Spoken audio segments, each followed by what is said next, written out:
पूर्वी लद्दाख में गलावन घाटी में चीनी सैनिकों के साथ सोमवार हुई हिंसक झड़प में भारत के 20 जवान शहीद हो गए हैं। सरकारी सूत्रों के हवाले से न्यूज एजेंसी ANI ने यह जानकारी दी है। फिलहाल सरकार या सेना की तरफ से 20 जवानों के शहीद होने की पुष्टि अभी नहीं हुई है। समाचार एजेंसी ANI ने सूत्रों के हवाले से यह भी बताया कि भारतीय पक्ष द्वारा सुने गए इंटरसेप्ट से पता चला है कि लद्दाख की गलावन घाटी में हुई हिंसक झड़प में चीनी पक्ष की ओर से कम 43 सैनिक जान गंवा चुके हैं या गंभीर रूप से घायल हुए हैं। शुरुआत में कर्नल समेत 3 जवानों के शहीद होने की खबरें आई थी। लद्दाख इलाके में यह 1962 के बाद पहला ऐसा मौका है जब सैनिक शहीद हुए हैं।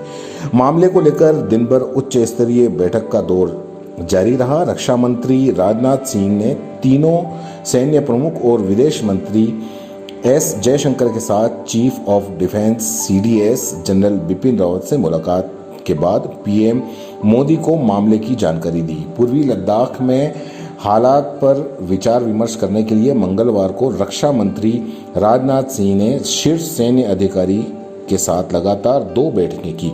इसके बाद प्रधानमंत्री नरेंद्र मोदी ने अमित शाह से मुलाकात की।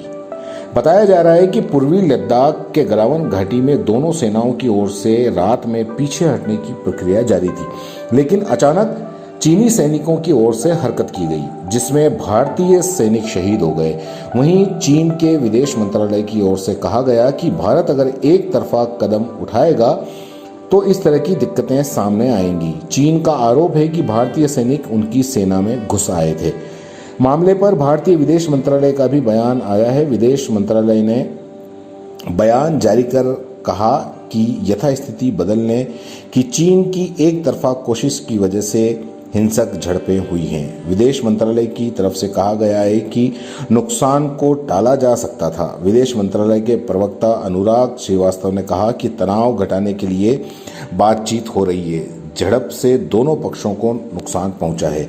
उन्होंने कहा कि चीन ने आपसी सहमति का सम्मान नहीं किया। हम शांति को लिए प्रतिबद्ध हैं, लेकिन संप्रभुता बनाए रखेंगे।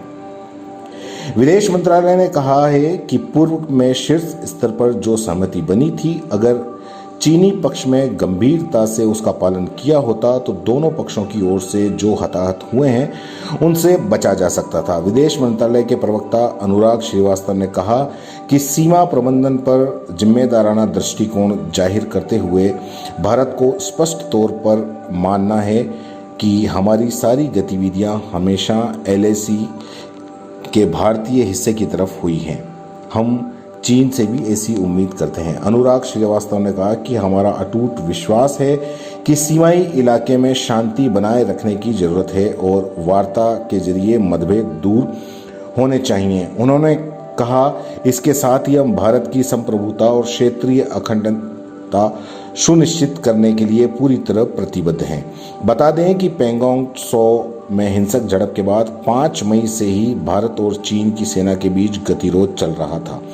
पैंगोंग त्सो झील के पास फिंगर इलाके में भारत द्वारा महत्वपूर्ण सड़क बनाने पर चीन ने कड़ा ऐतराज किया था। इसके अलावा गलवान घाटी में दरबुक शयो दौलत बेग ओल्डी रोड को जोड़ने वाली सड़क पर भी चीन ने आपत्ति जताई थी।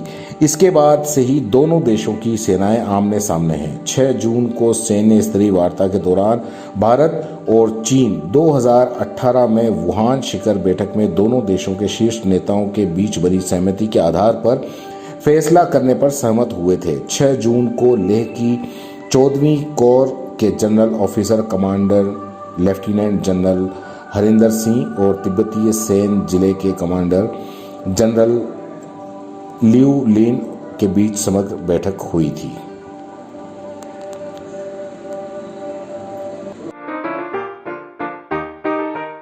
अगर आप YouTube पर देख रहे हैं तो CBC न्यूज वायर का चैनल सब्सक्राइब करिए।